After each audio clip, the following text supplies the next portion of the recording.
முருகப்பெருமான் மீது அளவற்ற பக்தி கொண்ட செந்தில்நாதன் என்ற பக்தர் ராணிப்பேட்டை அருகில் உள்ள ஒரு கிராமத்தில் வாழ்ந்து வந்தார். அவர் மிகவும் ஏழை. மாதந்தோறும் வரும் சஷ்டி திதியில் தவறாமல் விரதம் இருந்து கந்த சஷ்டி கவசத்தை பாராயணம் செய்வார். பலரும் ஏன் இவ்வளவு கஷ்டப்பட்டு விரதம் இருக்கிறாய், வேறு வேலை இல்லையா என்று கேலி செய்தனர்.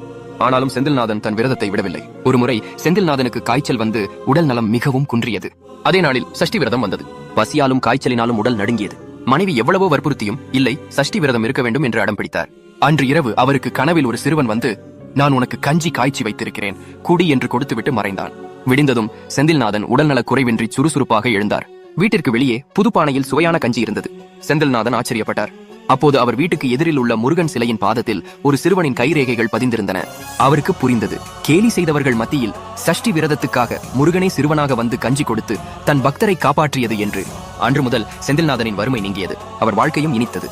சஷ்டி விரதம் இருப்பவர்களை முருகன் ஒருபோதும் சோதிப்பதில்லை. முருகன் மிகவும் பிடிக்கும் என்றால் லைக், சப்ஸ்கிரைப் பண்ணுங்க.